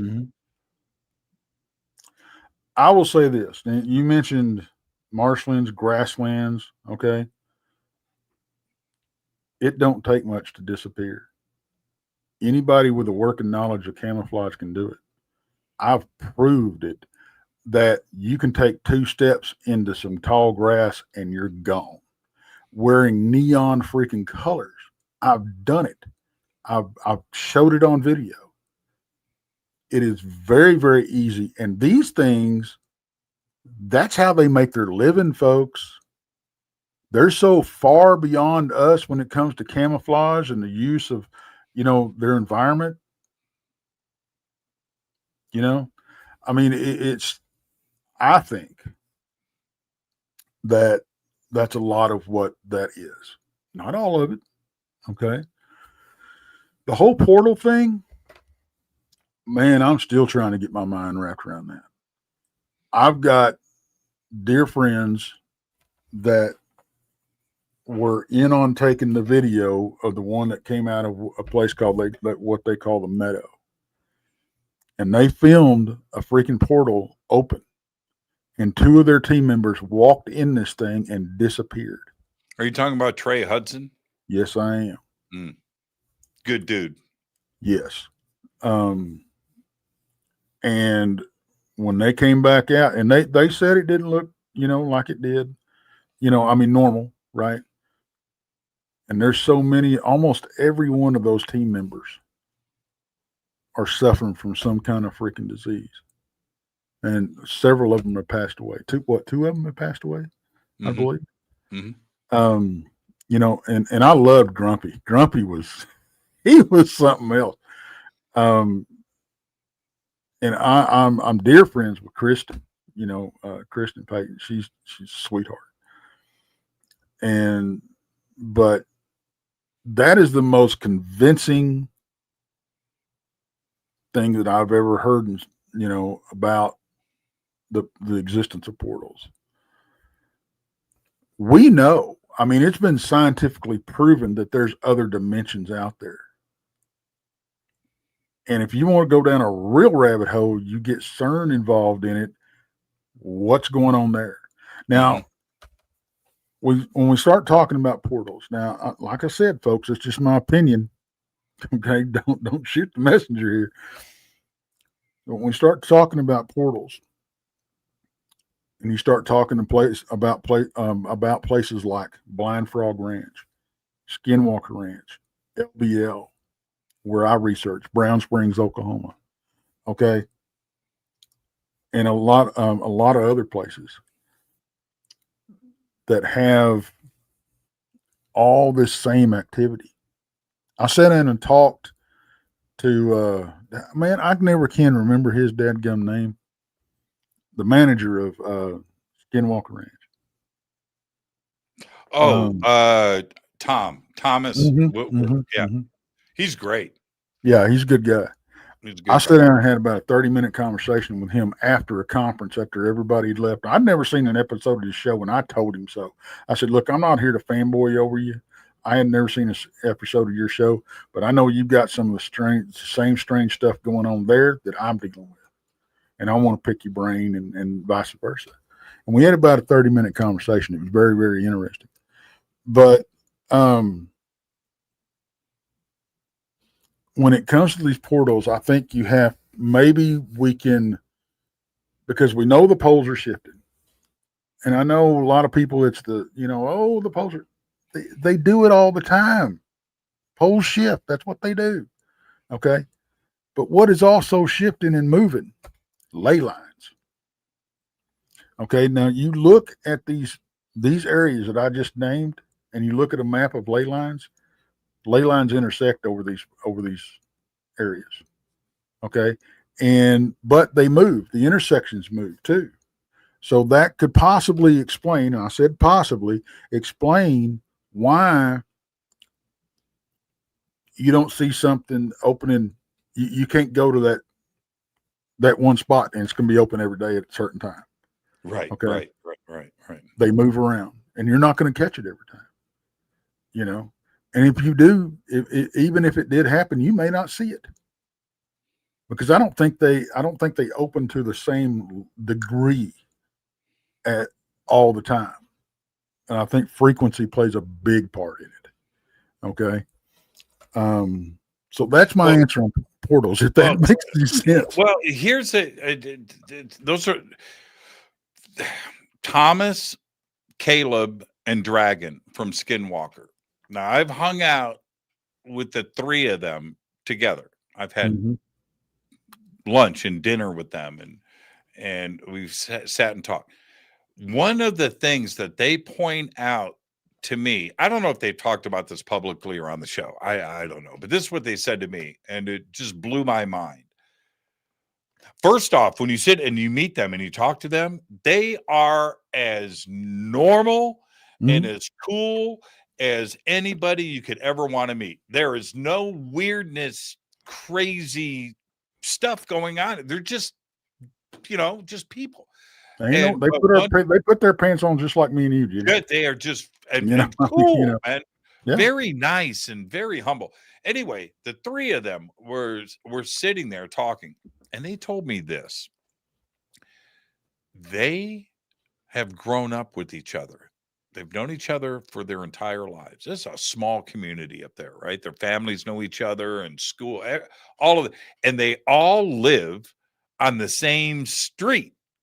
Okay? So they've grown up together. Their houses are next to each other. Their wives, their kids, this is that they, you know what I mean? And they said that all life was just completely normal. And then they started working at Skinwalker. And this whole vision that they had of the world, right? You own a car, you drive it. You know what I mean? Life is just what it is, right? And then they go to work at Skinwalker, and everything got flipped upside down for them. And so this very normal existence, they are trying to work their way through this crazy stuff that's going on with them, and they are trying to figure it out. And it's coming from such an honest, how do I say this? Such a grounded mindset. We're not talking about something where you're going to go, man, I think you're a little nuts. No, you don't think that about them. Yeah. You know what I mean? They're completely just, I don't want to say normal, because what is normal? But it's not what you think when you sit down and talk to them. They're just very honest about the crazy that is now entered their lives, and they're trying to figure it out. Is it the location? I agree with that. And you have these hot spots, like you're saying, the Meadow with Trey Hudson. That's not a coincidence. That's happening right there. You have Joshua Tree, California, right? These other just amazing places. Landers, California is one of the crazy places out there, but it's full of granite, it's full of rocks, and there's geologically, I think that there's a lot going on there. And we have the same kind of situations going on in these other hotspots geographically. Do you ever wonder where the indigenous people have been talking about this for a long time? So do you think that they're walking, and go, sacred site right here, right? I feel the vibe in my feet. I'm talking about 1,000 years ago, Stonehenge, whatever, where this, they feel the energy of the area, right? Well, why not? I mean, that's how I operate. I've been told I'm sensitive. I don't know. Okay. All I know is I have, over the years, and I paid attention. And folks, there's one lesson. If you learn nothing else about going out in the woods and trying to look for something, here's the number one lesson. Shut up. Shut up and listen. That will help you more than anything else out there. Just take it all in. Okay. Give yourself time to take in everything that's out there, because you can, and I think anybody can do this. Okay. I don't think I'm anybody special or anybody else is. We all have to get in touch with those, I'll call them abilities for lack of a better term, that we had when, we had to rely on our instincts to survive. Okay. And getting the vibe of a place is what I call it, and you call it the same thing. But I have come to find out that, especially in Brown Springs, I can step out of my truck and stand there for a few moments and pretty much figure out what I'm going to run into, if anything, because I get a certain feeling, and then I started noticing that I'd get a certain feeling that I'd run into a bunch of paranormal stuff, and I'd get this other different feeling and I'd run into some critters. you know. And then sometimes it was just a walk in the woods. There wasn't nothing around. And so I started paying attention, and that's what you got to do. You got to pay attention, repetitiveness. I mean, you've got to, if you pick an area, get to know the area, get to know the wildlife, get to know everything about that place. And, you know, I understand that a lot of these places we go to, one of the worst things you deal with is the great North American meth head. I get that, but you got to be careful, okay? Because they're more dangerous than anything else out there. But that's portal stuff. Yeah, right. But seriously, folks, pay attention to your surroundings, and you'll start picking up on stuff. But you have to allow yourself to do it, and I think that's the big thing. Because I think one of the hardest things that people have a hardest thing to deal with is silence. Because we are surrounded by so much noise all the time. It can be quiet in your house, there's still noise. Mm-hmm, Okay, you go outside in your backyard, whatever, you live in the suburban area, still noise, right? You go out in the middle of these daggone woods, like we're doing a private investigation right now. It's in the middle. It's on 2,000 acres. There ain't nothing but cows and gas wells on it, folks. So, you know, you have to allow yourself to get to know the land, get to know what's out there. Okay, it will speak to you. I'm not talking about mind speak or nothing like that, but your own senses will speak to you. Trust your gut. That's a big one. Trust your gut. Don't second guess yourself. You should see the chat. I don't know if you're paying attention to it, but we've got BMR in the chat. Duke is in the chat. You know, it's like my Bigfoot community is all here tonight for you, Tex. That's really cool, man. Danny's here. You know, Yeah, it's very cool to see that. What about okay? So Duke's in the house, all right, and we've got BMR here, and Duke is a big telepathy guy. Yeah. All right. Are you? No. Why? Okay. Because I'm in the middle. Tex. Right. I don't have the answers. No, I don't either. That's just... telepathy in nature, I think, is a real thing. I will say this. I'm on the fence. Okay. I have not jumped the fence yet. When I have that experience, I'll be the first one waving my flag. I've always said that. Mm-hmm.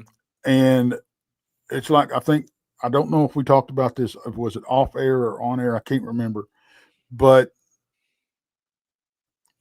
you can't, just because somebody has a different experience or encounter that you do, you can't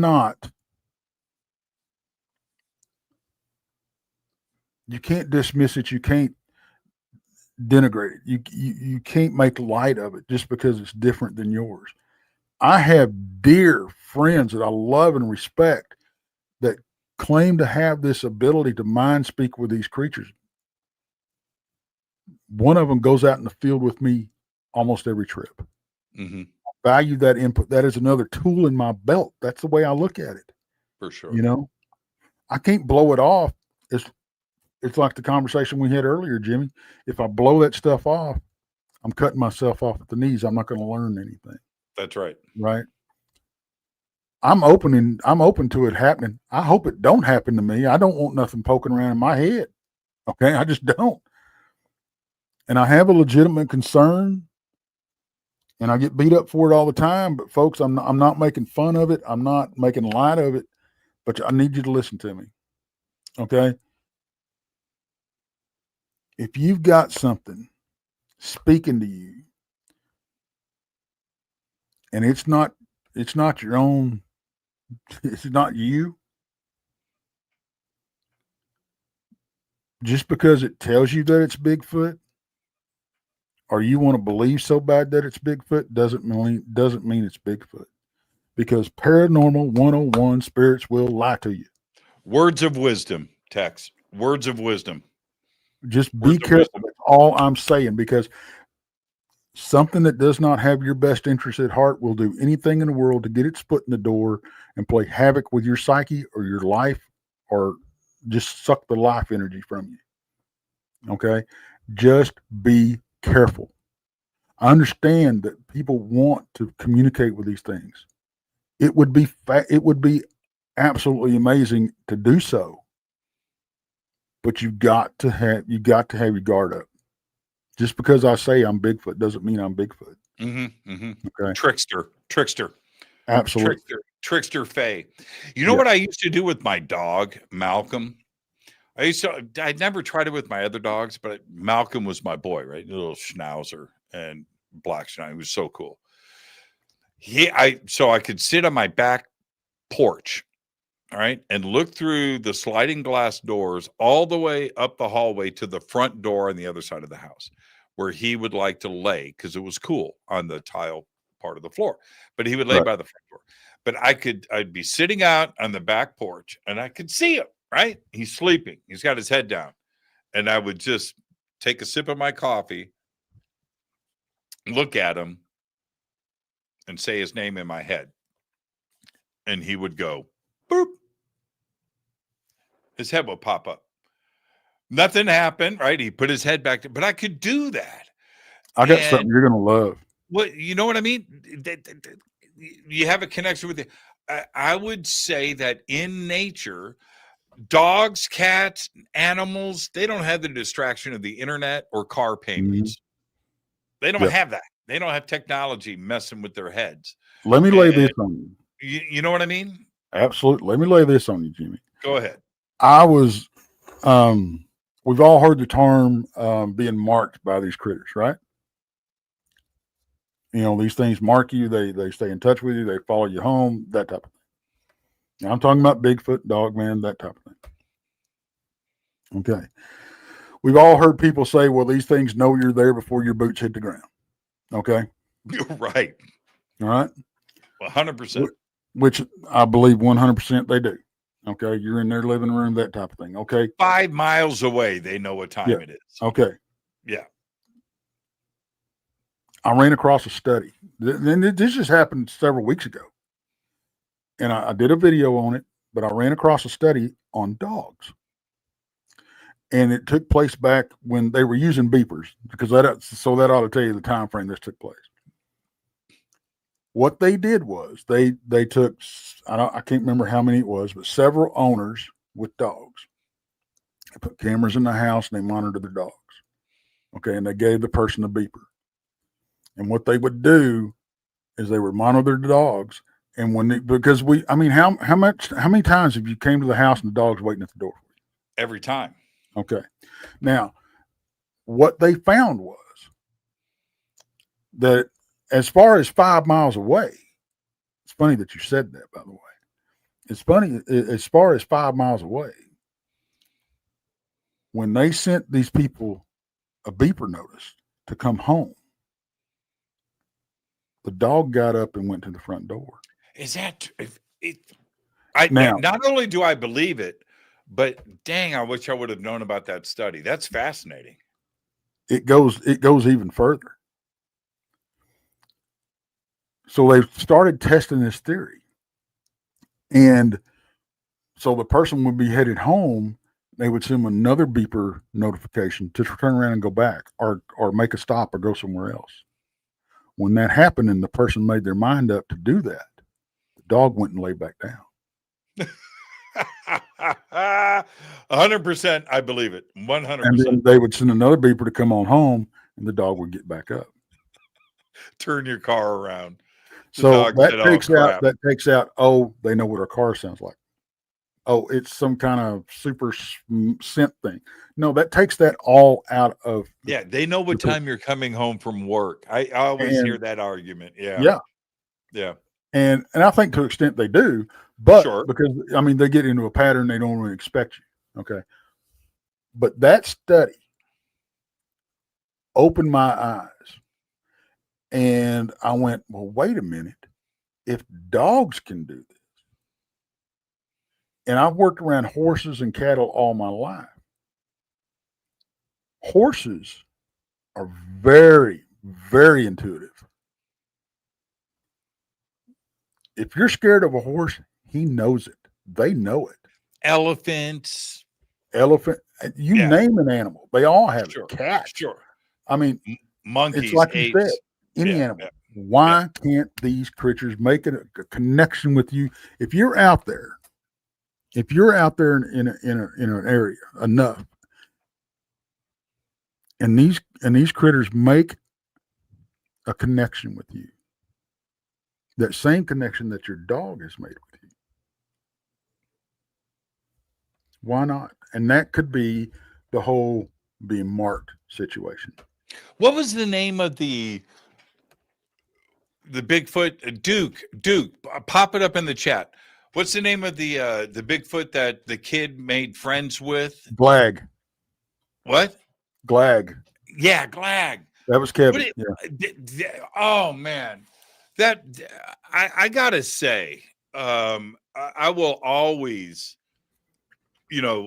thank Duke and appreciate. Yeah, there it is right there. Thank you, Duke. For not only sharing that story but enlightening me on that. There's Duke popping in right there, Glag. Yeah. Because there are elements of that story. I went back. Did you go and listen to the original versions of the Glag story? Yeah. Wow. I would sit in the dark. Been a long time, but yeah. Yeah. I mean, just absolutely amazing. And the whole now the Glag story is great, but it's not about, for me, what was so fascinating. It was the Bigfoot family. Yeah. Right? The structure and how very similar. How do I say this? Like any other, you know what I mean? Human families, but horse families, elephant families. You know what I mean? Yeah. You have a family. You have your pride. You have your. I get asked a lot, what do you think their intelligence level is as far as Bigfoot goes? And I get beat up for this a lot. But it's because people are there's people want to put Bigfoot on a pedestal. They really do. And I get that. They're amazing creatures. Amazing. But I put their intelligence level right up there with killer whales. Now, before people jump on me, let me explain. Don't break out the torches and pitchforks just yet. Not yet. Yeah, not yet. If you study killer whales, which I have, they mate for life. They grieve. They have families. They have funerals. They teach. They welcome other family member of pods into their group and teach them the ways that they hunt in certain areas. They strategically plan stuff to the second. Watch the video. I can't remember if it's 2 or 3 orcas, and there's a sea lion sitting on a chunk of ice, and they choreograph this down to the second. They rush the iceberg. They rush the iceberg, for lack of a better term, the chunk of ice. And at the last minute, they all dive underneath it and they wash the sea lion off the other side. There's documented proof of a female orca. When her calf passed, she pushed it around for weeks in grief. Okay. Weeks, folks. They have funerals. They're right up there with us. They have their own language. They have names for one another. Why wouldn't they? Yeah. Why wouldn't they? Absolutely. And then you can get into the whole infrasound thing. Well, and then for a long time, let's jump back several years and talk about seeing infrared. Okay. For several years, it was talked about as if Bigfoot had a superpower and could see infrared. I remember that. Yes, I remember that. Okay. Newsflash, folks, normal everyday animals can see infrared. Right. Okay. Lemurs in the primate. Okay. And don't jump on me about using primates. Hang on, because we are too, according to the scientists. But lemurs can see IR. So, so can deer. How many trail cam videos do you have of deer walking up to the camera going, "What's going on?" But not until it fires. Okay. Now our team are running a series of experiments, and there's two. And I'm going to give y'all a tool to investigate Bigfoot if you want to. Possibility. It's just another tool in your belt, folks.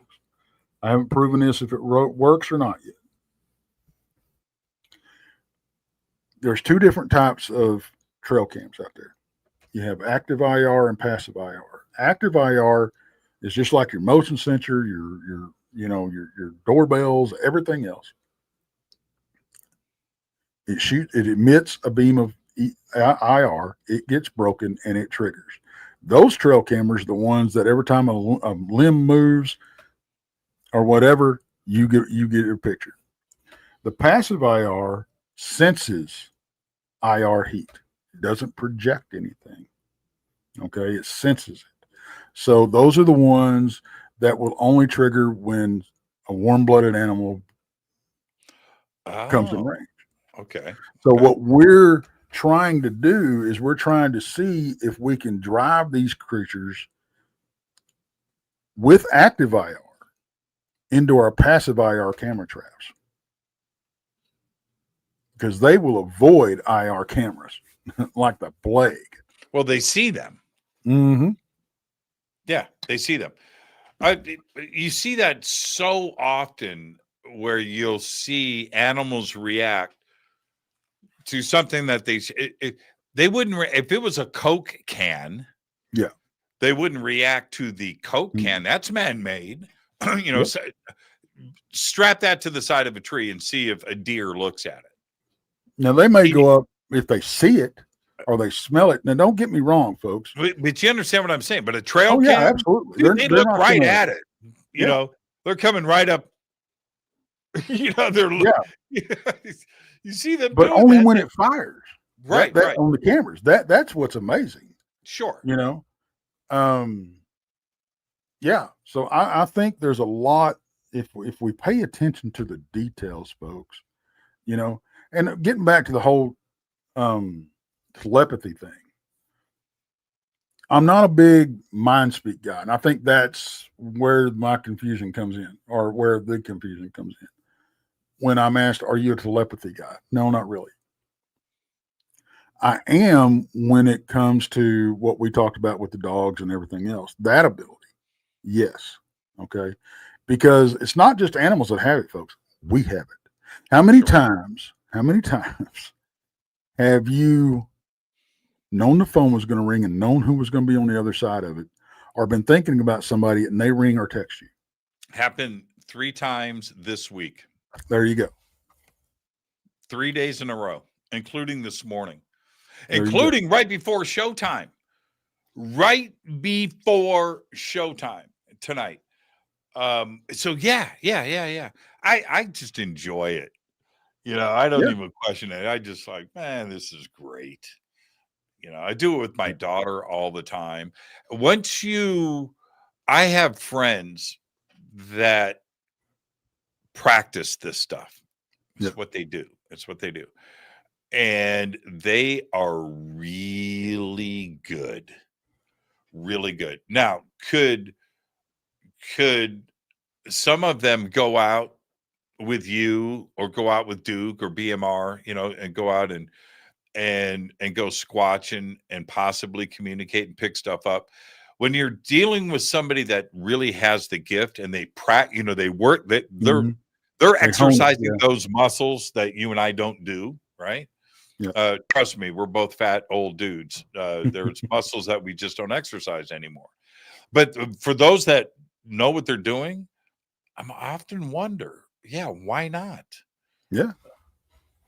I think it's like anything else. You can hone it as a skill, but it's going back to what like I said earlier, you've got to shut up and listen. That's the first step, I believe. But yeah, there's so much amazing stuff out there to experience. When you start talking about cryptids and paranormal and UFOs, and I mean, then you start talking about the whole missing time phenomenon. I've had it happen to me, and I had that remote viewed by Jessica Jones, and then I had it verified by Danielle Diva. They didn't even know, each other, and I mean, it's crazy. But yeah, Jessica Jones is pretty cool. She's never been on the show, but I'm in the shadows underneath the gas lamps, following her and watching her stuff. She's really good. I really enjoy her stuff. Before we get out of here, what happened with Dogman? You were what? You were like 15, 16 years old? Yeah, I was, I actually had, I believe, 3 encounters with him, or with a Dogman. I believe it was the same one. So what happened was, and I'll give you the Reader's Digest version of it. I'd been out hunting and I was coming home. Sun was still up. I had 2 rabbits hanging off my belt, no ammo for my shotgun. And it was just a little 410. So I'm walking home and I'm going up the dirt road that borders our place. Okay. And I was just about to jump over or go through the fence and take a, shortcut beeline across the pasture to the house. And this critter come out of the brush on my left-hand side at a full run and ran across the road in front of me, 25, 30 feet away. Mm. And in mid-stride, I remember, this is the image that's burned in my head. Mid-stride, he turned his head and he growled at me. And then he was on 2 legs, taller than I was, dove over the fence, didn't jump it, dove over the fence into the tall grass on the other side. And when he went down, he went to all 4s. It was a very smooth transition. And I saw the grass move for a little bit and then he was gone. So I had a choice. I could either follow him in the tall grass or stay on the road and take the long way home, which is what I did. Excuse me. Smart, which is what I did. Smart. Pretty much the whole walk home is a blur. I remember turning the first corner and thinking to myself, I ain't got no ammo. I got a 3-foot club. Maybe I'll get a swing at him before he eats me.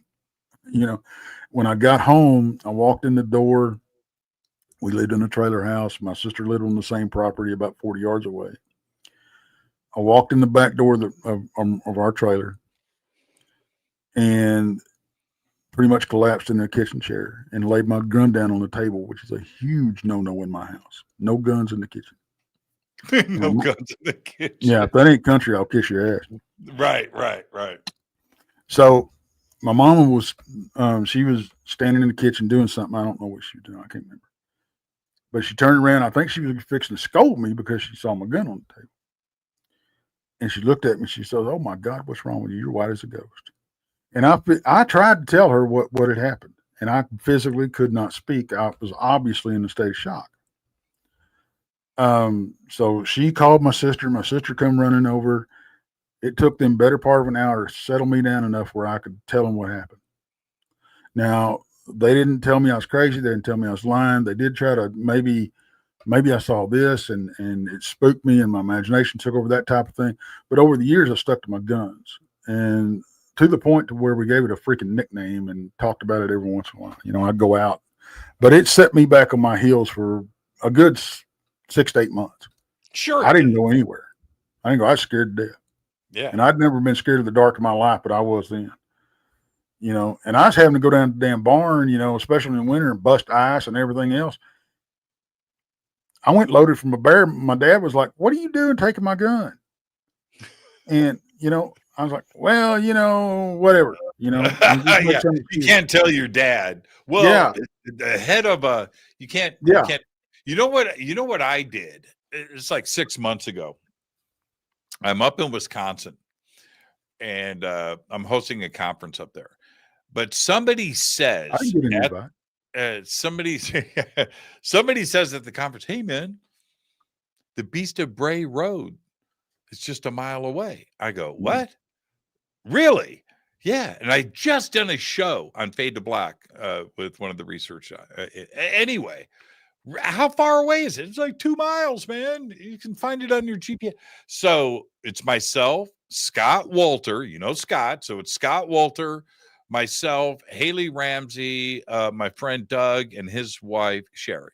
So we all jump into a car and head out to go find the Beast of Bray Road. We've got night vision with this, you know. Stupid. We did this at it's just stupid. It's just not a good idea. Anyway, so we go to the spot. All right. So the guy that owns the property, Beast of Bray Road, his house is right there. He's got a big statue in his front yard. It's pretty famous, right? So we turn around right there. We're in between the two cornfields. And this is what happens. We get out of the car and it's dark. It's midnight. We're in between two cornfields. What's the worst that can happen? Well, you know what? I've seen this movie, right? I've seen this movie. And so we're out there. And Scott Walter gets out of the car and starts howling. Now, Scott is 6'8". He's a big boy, right? Corn-fed Minnesota football player, you know, big dude. And he's howling loudly. And I turned up, I go, "Dude, shut up." Like, what are you doing? And he wouldn't stop. He's laughing. I said, "No, man, we're out here in the cornfields on Bray Road. We're not howling at midnight." Now, it's the warning that you said earlier, stay quiet. And I think we all got a little bit freaked out. What if? Because we're not armed. Yeah. We're just a bunch of, you know, out there on the side of the road at midnight calling them in. No, it's just not a smart move. The only thing that did happen, I'll leave you with this. Everybody's wondering what happened. So I'm scanning the cornfields with the night vision as Scott is behind me, right out, and I see in the middle of the cornfield lights, lights, and so, but when I pull down the night vision, I'm looking at complete blackness, right, for a mile. Right, you can't see anything. But in the night vision, in the middle of this cornfield, you could see this thing moving through. Yeah, it was like two lights out in the middle, pulling it down. I handed everybody saw it. Everybody had a chance to look in the middle of the cornfield, and Scott, you know, he's howling, but nothing else around us, you know, all the way around, nothing there. But in the middle of this cornfield, there was something there. Well, 100% something walking through that cornfield. You know what happened? This pickup truck pulls up in the dark. Nobody out there. It's just us. And this pickup truck pulls up in front of us with its lights on and stops in the middle of nowhere. And you know what we did? We ran like little girls. Scott too. We all jumped in the car, locked the doors, right? Like, man, and he just sat there. It's like, okay, time to go. And we split. Do we have time for a quick orb story? You can do whatever you want, Tex. It's your show. Okay, so there's 4 of us, and we're up in Brown Spring Cemetery. And it was me, Brandy, which is part of the Blondes and Booze, and a friend of hers, Holly, and a friend of mine, Nick. And we're up there together. And Nick has a thermal. Okay. And we've walked through the cemetery, nothing happens, and we're on our way out. And he's looking through the thermal, and he sees this thing. He says, y'all take a look at this. And we swap back and forth thermal. There was a heat signature floating about 18 inches off the ground, about this big around. And it would undulate like the bubble in a lava lamp. Okay. And you couldn't see it with your naked eye. You could only see it on the thermal. So I said, well, let's see what happens. So I walked towards it, and it moved away from me. And when I backed up, it moved back with me and kept the same distance. Hello. And then it just kind of gradually cooled off and cooled off and cooled off and cooled off and disappeared. Right after that, Brandy had her first Bigfoot sighting standing right there. We both saw it at the same time. In fact, she's like, do you see that? Yep. So Duke says every time you say Brown Springs, we have to take a shot. Yeah, yep. That's yeah, that's an inside joke off my channel, that's for sure. I love that. How often do you guys broadcast? We're on my show. I do Monday nights and Tuesday nights, oddly enough. Monday nights at 8 p.m. Central, and then Tuesday nights at 10 p.m. Central. Are you going live as soon as we wrap here? No, Monica Rollins and buddy of mine, Randy Gilbert, hosted my show tonight. They did it on horror movies. Okay. So yeah, they were going live same time we were. So. Okay, right on. Well, give my best to everybody. Tex, I'm sorry that we waited so long to have this amazing conversation, but I look forward to the next time that we're able to do it. Absolutely amazing. And BMR and Duke hanging out with us tonight. Danny is here, and the whole big Brady bunch is. Well, I'd love to have you over on the porch sometime if you'd like to do that sometime. Man, all you got, reach out to Michelle, and she'll book it. She's got my calendar, and she knows. Nice. Thank you. Yeah, just reach out to Michelle, and I would love to, man. Let's do it. Oh, cool. Tex, enjoy the rest of your evening, my friend. Thank you so much. You too, brother. It was perfect night. We've got the links to Front Porch below on our website and throughout social media. Thank you so much. Go ahead, Tex. What? I was just going to say my first book comes out the middle of this month, and it's a true crime book. I co-wrote it with Danielle Diva. So, and it's called Infamous Minds of True Crime, Book 1. And it's coming out in the middle of this month. So I'm very proud of that. So, well, let us know. Let Michelle know as soon as it's hot and it's available, and we'll get it out there for you. Thank you. I appreciate that. Appreciate it, Tex. Thank you so much, everybody. Have a great night. What a perfect night on the show. There you go. All right. Thank you, Tex. We've got the links for Tex below, and of course, throughout our social media and over on our website. I do want to remind everybody that tomorrow night will be the last show of the week. Thursday night, we are off air. But tomorrow night, we're going to celebrate my birthday. Yeah. So I've got a bunch of friends stopping by. Come and hang out with us tomorrow night. Lots of surprises are going down. It's going to be a lot of fun. So until tomorrow night, all I've got is go back Lee Tappy. Fade to Black is produced by Hilton J. Palm, Renee Newman, and Michelle Freed. Special thanks to Bill, John, Dex, Jessica, Dennis, and Kevin. Webmaster is Drew the Geek. Music by Doug Aldrich. Intro, Space Boy. Fade to Black is produced by KJCR for the Game Changer Network. This broadcast is owned and copyrighted 2024 by Fade to Black and the Game Changer Network, Inc.